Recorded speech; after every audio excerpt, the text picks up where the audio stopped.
Hi everyone, welcome to the very first video in my RollerCoaster Tycoon Deluxe build series. In this one, we're going to go through Forest Frontiers.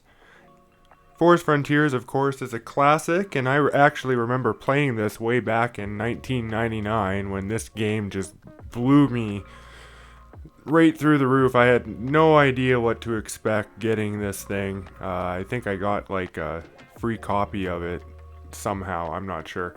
But I installed it on my then Windows 98 computer, and holy crap, I played this thing just religiously for probably like a full year. It was like I'd go to school and think about Roller Coaster Tycoon and come home and then play what I was thinking about, and I just love this game.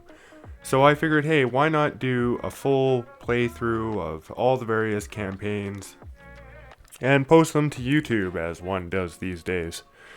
So we've now begun the time lapse, and of course, I decided to start with the classic merry-go-round and twister rides, and a small food court and a roller coaster, a junior roller coaster.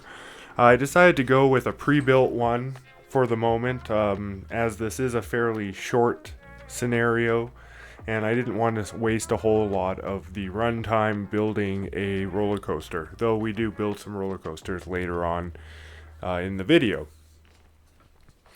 I decided to go with keeping with the theme of the park. So in this build, I'm not going to get too crazy with land development and things like that. I'm going to try to respect the scenario's land configuration, aside from creating some interesting buildings and tunnels and whatnot for rides. But I want to keep the overall theme of every campaign and try to create a varied park as we go through the various campaigns using different techniques and themes. So even within this park, the challenge I found was creating a variety of different forest-like themes where not everything is the same. So throughout the park, I end up choosing different trees and to theme different sections. This section, of course, is more of a gardeny area. It's the main entrance to the park. I double up the paths so that there's more room for the guests in the primary section of the park, although as you get further into the park later on, I switch down to single paths.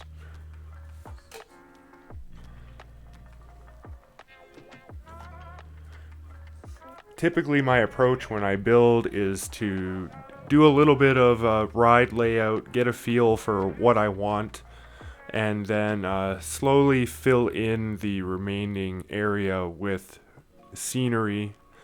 But I did cut out a lot of the park management aspects that I was doing from this video. So this video only contains the parts of my playthrough where I was actually building rides or building scenery, as opposed to managing guests, where I wasted, a fair amount of time just doing that stuff. But I decided to cut it, as already, even at 1,000% speed, the 10 hours of raw footage could only be cut down to 40 minutes around worth of build time.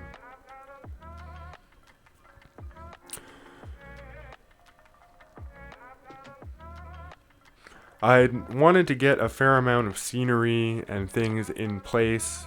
There we go. I'm now done the scenario. Everyone's happy. But I wanted to get a fair amount of scenery in place and stuff before the scenario ended, but I also wanted to pay down the debt so that I had a positive company value, which is a lot harder to achieve in Roller Coaster Tycoon 1 than it is in Roller Coaster Tycoon 2. I'm not sure if it calculates it differently or how that works, but the park value seems to be a lot lower when you're actually playing this in real Roller Coaster Tycoon 1. Here we go. We've now moved towards the center of the park. I placed my first information kiosk, Ferris wheel. We've got our slide now, so things are progressing pretty well. And this is when I really start taking the training wheels off the park, as I no longer am aiming just to have a positive park value at the end of the scenario, but I've now done the scenario, so I now start taking my time and really thinking about each area as I go along.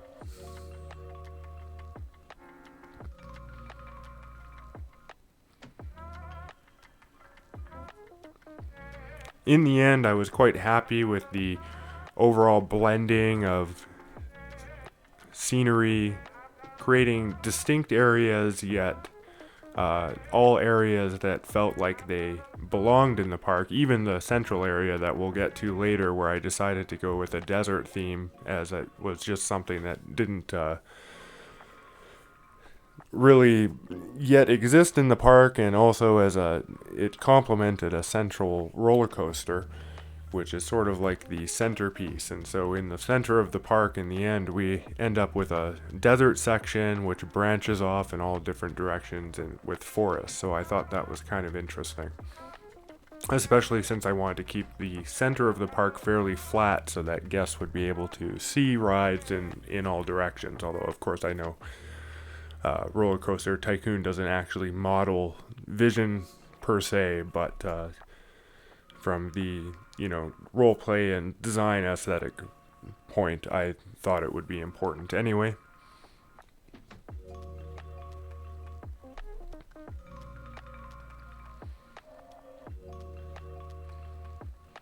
It was at this point that I decided to start buying up the land, as I want to complete each scenario with every ride at least researched, although not necessarily built. I'm not going to overbuild the park so that rides are just crammed in every which way. I want every ride to sort of have its own area and theme.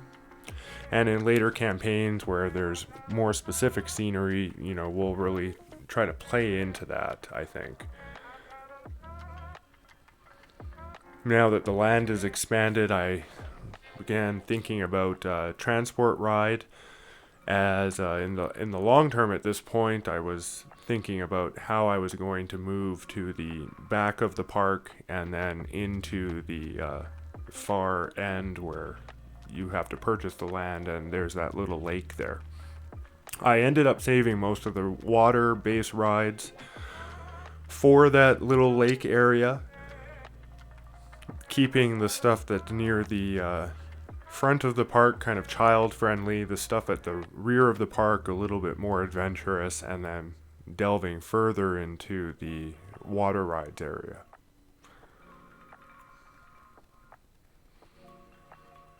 Now I've decided to expand the front of the park. You can see with the new information kiosk. I like to create small food courts, and I try to design them in a way that the guests will utilize each and every stall so that I can place them side by side.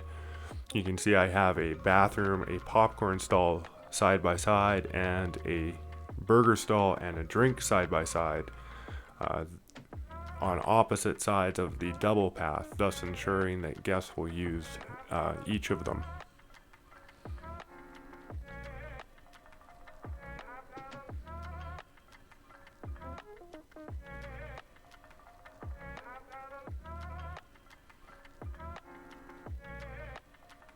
In the end, I decided that a sort of like forest fort was what I was going to go with here.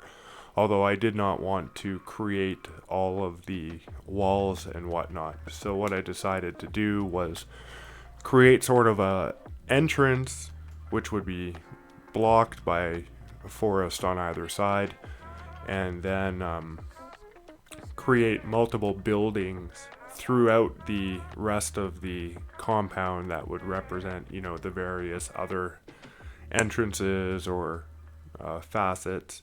I ended up building a cabin later on, and I didn't want to overbuild those. I wanted to keep everything the wood wall texture of the landscaping. And of course, in RollerCoaster Tycoon 1, you do not have the advanced building tools or the actual building construction. All you have is the scenery items and walls and path tools. which was why I decided to actually start with RollerCoaster Tycoon 1 as opposed to playing RollerCoaster Tycoon 1 scenarios in either RollerCoaster Tycoon Classic or OpenRCT 2, as I felt the added challenge would make for different decisions as opposed to when playing those games. And I plan to do a playthrough of probably RollerCoaster Tycoon Classic, where I will then reapproach these scenarios with building tools in mind. But in this case, I decided to keep buildings to a minimum, though I do make use of them. I just really don't want to overuse them, as they're so limited in their capability that, you end up building a whole bunch of them and it just looks like a bunch of blocks. In future scenarios, I imagine I'll probably do a fair amount more with buildings, particularly in Dynamite Dunes, just given the fact that it's a desert area. Unless I want to change the land, a desert area can be pretty boring, so we'll probably make use of building and changes to land height and stuff a little bit more there to make it interesting. I decided to put in the looping shuttle coaster just within this area, as I wanted to keep this front area of the park pretty compact. I didn't want any super giant roller coasters, and I plan to save those for the back of the park. But I thought it would be nice to have a little roller coaster that you could just barely see the loop of in between the twist and the merry-go-round.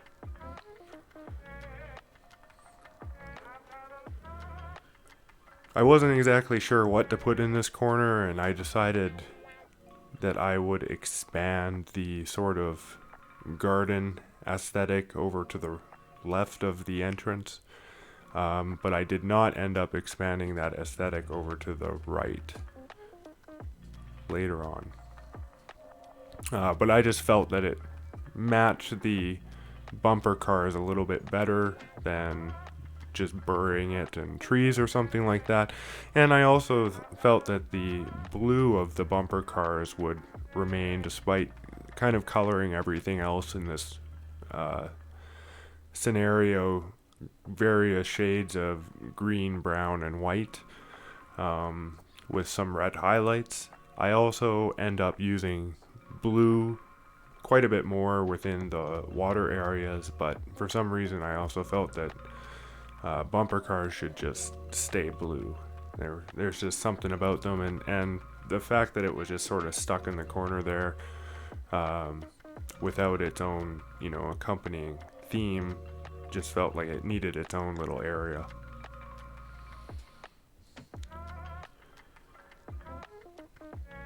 I decided to stick the water slide deep in what will become the sort of deep forest area of the park, as opposed to sticking it near the water rides, as I wanted to keep the area near the lake pretty, open. So I try not to cram a whole bunch of rides near the lake.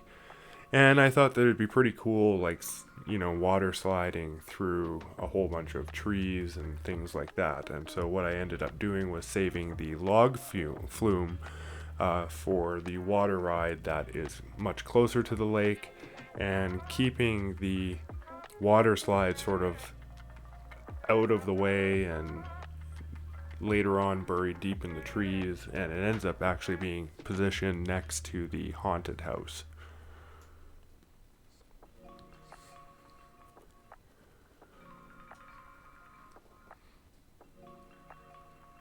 I ended up being pretty satisfied with how the deep forest area ended up looking. I changed most of the ground to the dirt and grass path as opposed to grass, though I did keep some grass highlights in there. And I end up using more of the pine trees and colder temperature trees that are available. On the opposite side, on where I have the looping coaster, I went for more of a deciduous type setup where with tall trees that have a lot of leaves. This is one of the few times where I actually make use of creating my own hills, and I just felt that that corner shouldn't be so flat, although like I said, I really do want to respect the terrain of the various scenarios. However, in this case, it just seemed like there should be a little bit more, and I was using it to position the haunted house so that it's raised up above the path below. I try to keep my entrance and exit connections to the main path side by side. I don't like to have exits and entrances that are very far apart from each other, although sometimes it can't be avoided. But ideally, I will have them side by side and then the exit blocked off at the same position as the entrance with a no exit to keep pathfinding efficient.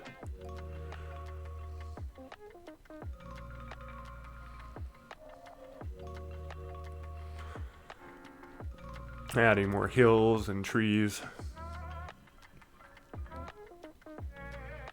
Once I'm happy with an area and I feel like it's, filled with rides to the extent that I want it to be, then I sort of go all out on scenery. Depending on the conditions, of course. In this one, it really does feel like that's what I want to do, as, it's a forest, and so there should be a lot of trees around. Here I am constructing the little cabin out in the middle of, what used to be nowhere, I guess, with a little water feature to sort of complement the end of the roller coaster there.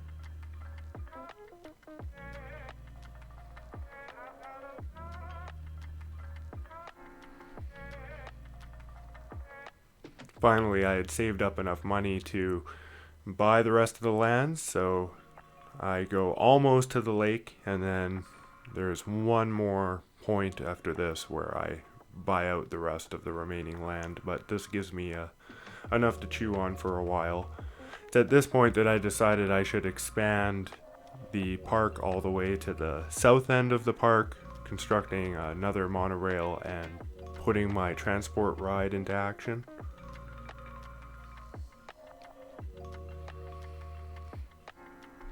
You can see the observation tower there in the center.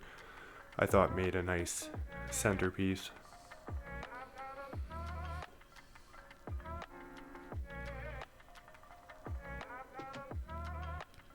You can see I continue the straight double path all the way from north to south.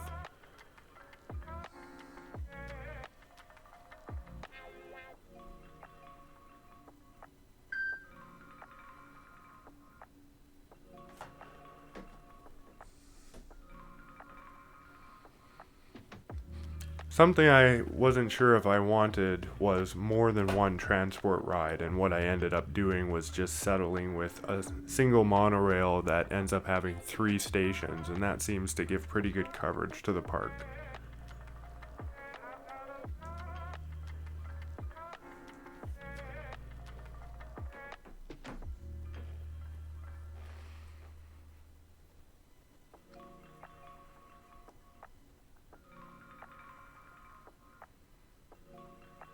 I keep the monorail on shuttle mode up until the point that I complete the circuit, but in the end I do make it a circuit-based monorail. I again decided to go with just a pre-made wooden mouse, as the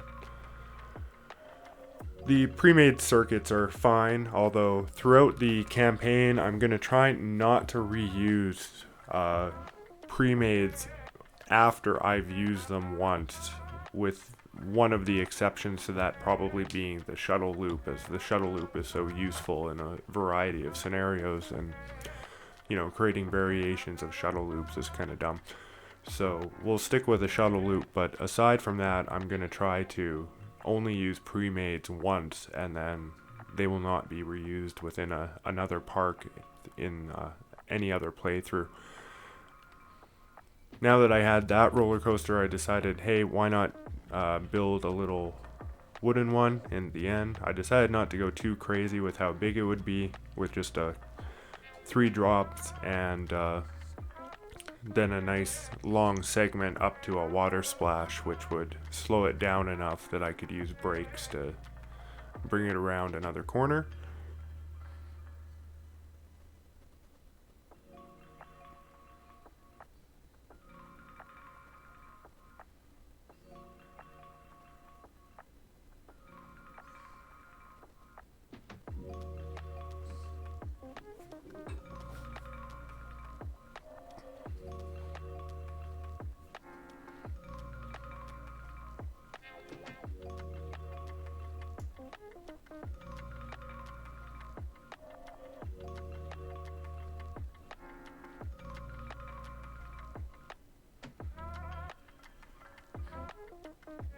I ended up calling this roller coaster Deep Woody because it's deep in the woods and it has absolutely nothing to do with anything else at all.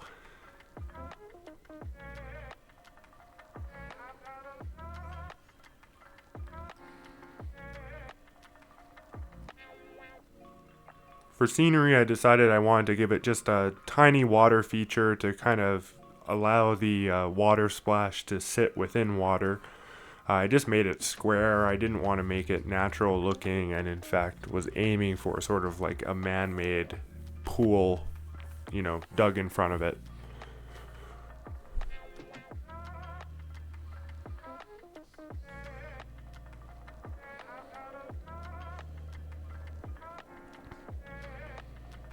With 2, fairly high intensity rides at the back, I decided it was time for a car ride, which, is sort of the children's version of a roller coaster in my mind. I decided to create a nice little track that would go through various, small plantations, as well as a little house at the end.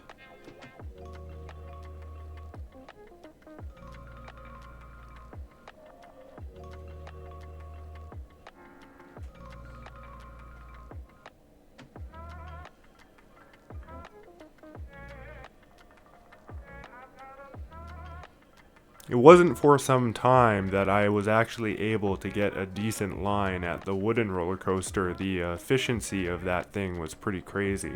And being that it was right at the back of the park, meant that not a whole lot of guests were getting over there.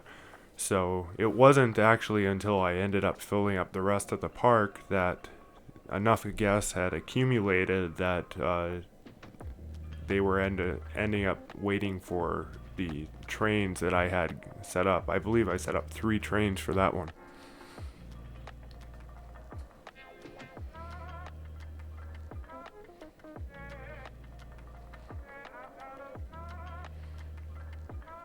Now I'm filling in the smaller vegetation for the car ride.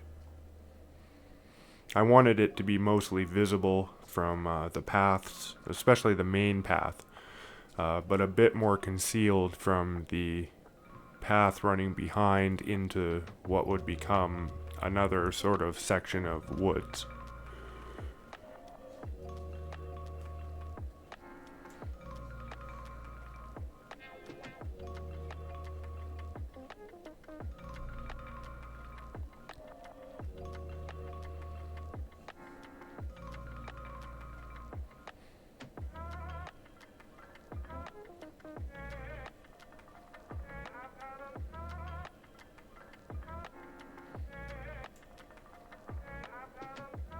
You can see this area is starting to come together now. I decided that the blank area beside the roller coaster could use another food court.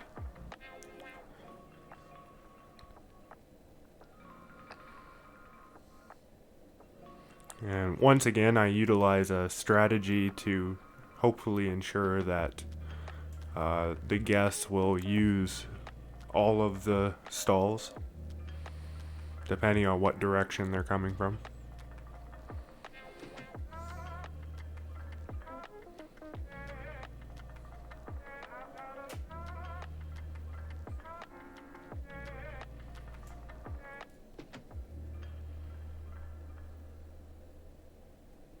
Finally, we get to the trees, where I decided to go with another selection of trees that I hadn't really used yet.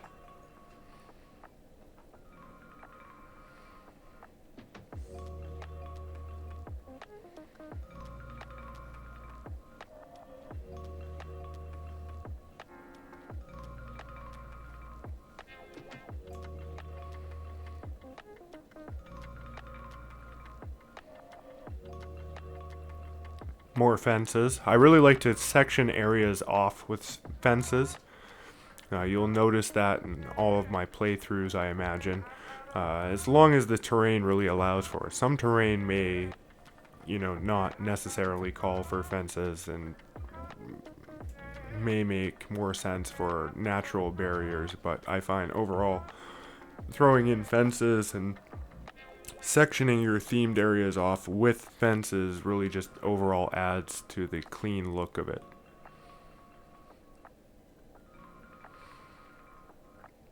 Now that I bought the remaining land, I decided, hey, why not construct the log flume? And this was sort of the section of area that I had been thinking for it, though I wasn't exactly certain on the design.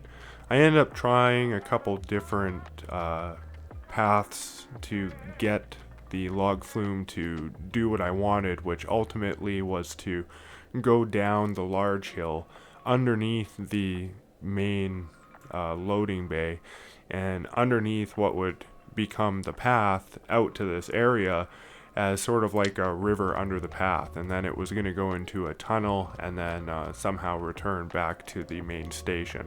Finally, I decided I needed to approach it the other way.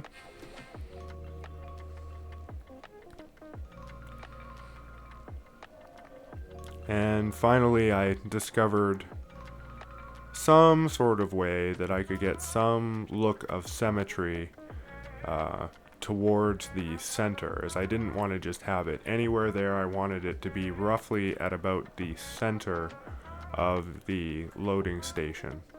And so what do I end up doing? I come around a few different ways. This was a whole mess of things I tried. And finally we come there. And that's that. But we make up for the sort of lack of a initial ride on the flip side, where we come in, around, and out of the tunnel with a nice little pass by the path there, side by side, up and around, and bridging over the path, or what will become the path, back to station.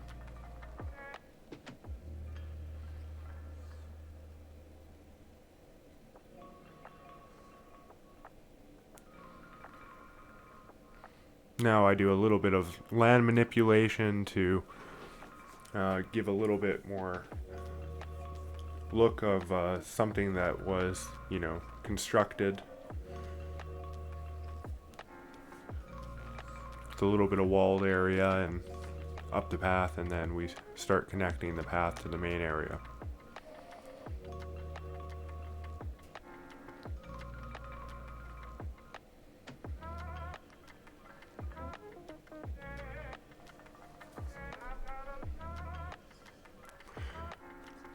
Now getting to the lake, I decided this would be where I'd put a boat hire. Although it's such a awful ride, I just put a one tile queue line, as it doesn't require much.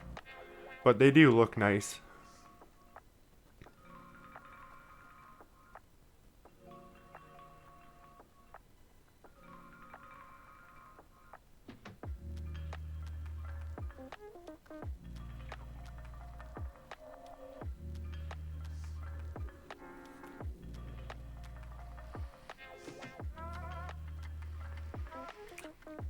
Now that I have this section all built out, I can finally put my monorail and complete the circuit, as well as adding in the third station here, which I decided to put there next to the path. And getting through this area, I decided to just throw a tunnel underneath the log flume, having it come out right beside the queue, which ends up looking fairly interesting after I'm done with the theming later on.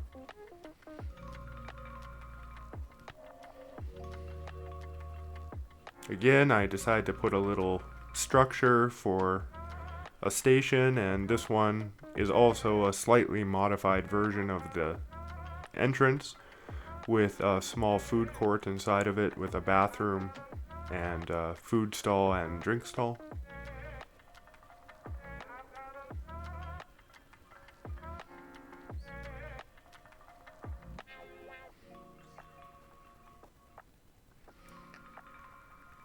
Finally, I decided to build the centerpiece roller coaster, which is a stand-up roller coaster.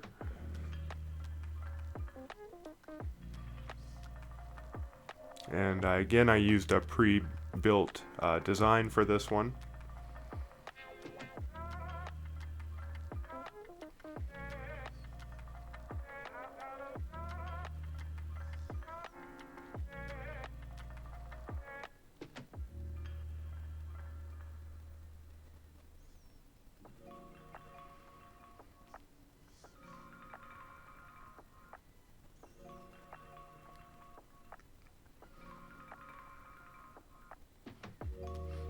I decided there was room for one more roller coaster, and in this case, I was going to go for a swinging roller coaster with an interesting building for its loading station.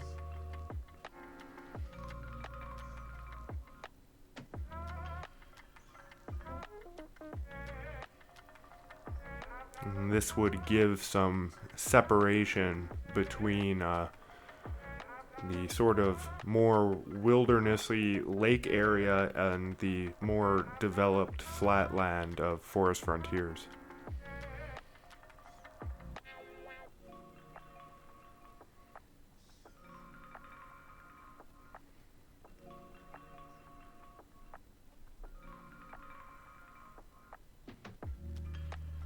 I kind of thought that it would be neat if the swinging coaster takes up roughly the same area that the log flume took up, so that you would have sort of like a contrast of sea and air both in the same space.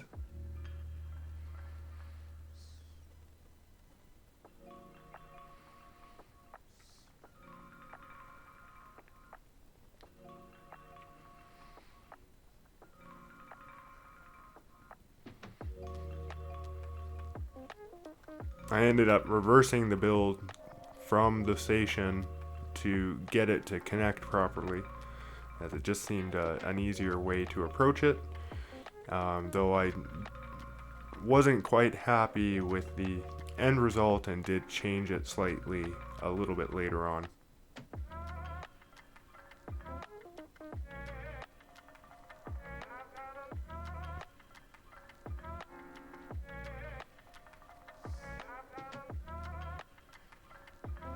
Now finally, the swinging ship I felt should sit over the lake as well.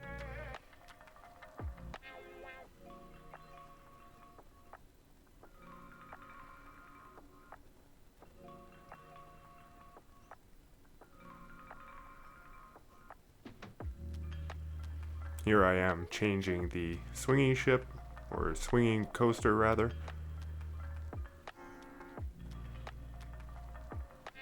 An additional information kiosk and balloons.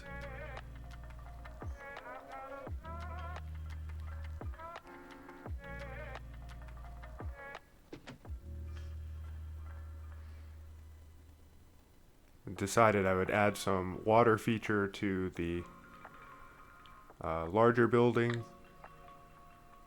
and put a maze beside it as sort of like a hedge garden, and then I ended up surrounding the rest of it with a fence, so it sort of has like its own little yard area.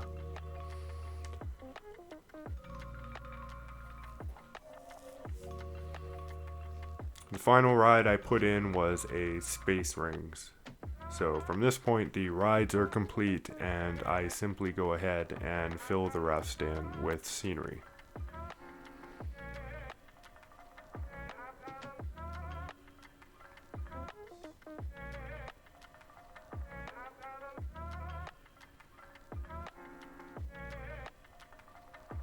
As you can see, the water slide is nice and deep in the forest now.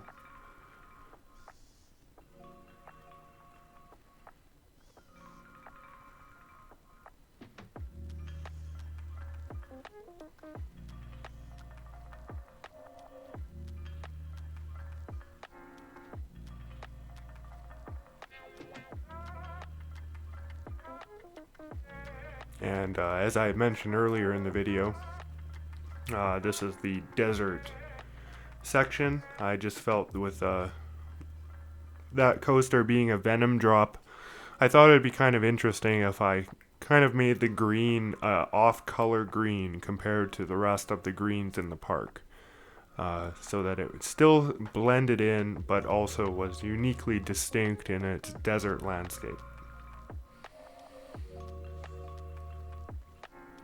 Giving it a tiny little oasis water feature there, a few trees, but it's noticeably more sparse than the forested sections surrounding it.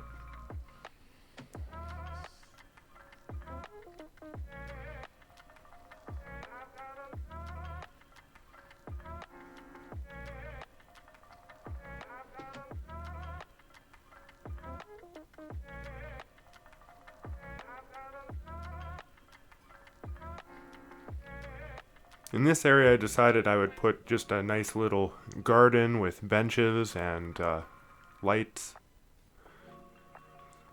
to sort of complement the food court nearby, and I ended up calling it the Garden of Eden, and it's one of the only areas in the park that actually has its own signs and is its own declared area.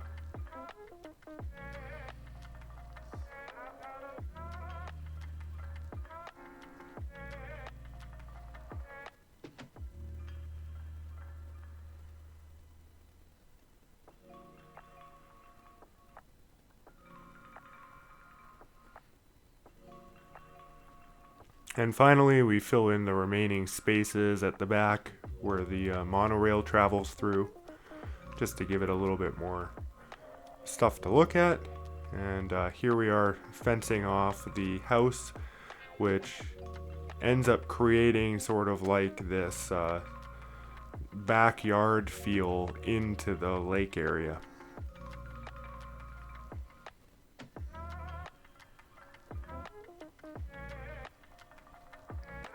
Finally, I decided to make the log fume hill sort of like a canyon with low hedges and a few trees, but not too many trees, as I wanted a lot of the log fume to be visible, or supposedly visible, assuming that you could actually see things from the path, or that guests could, but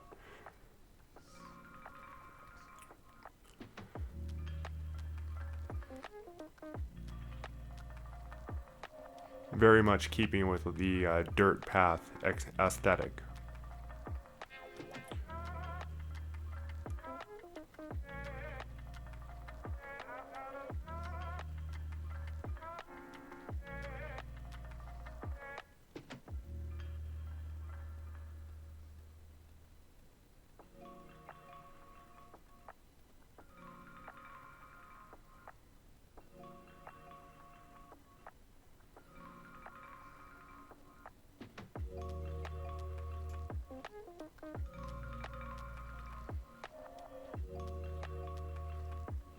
I decided not to do a whole lot with the lake area, just adding a few more trees and fences, and keeping the original scenery that they give you that is not unlockable in this level.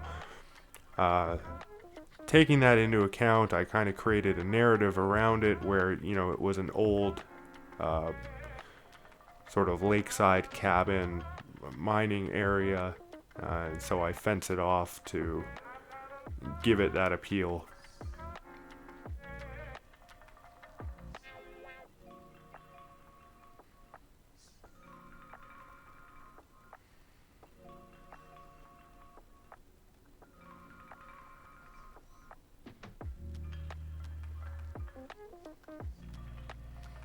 Throw in a few trees and the remaining fences, and that pretty well does it for this build.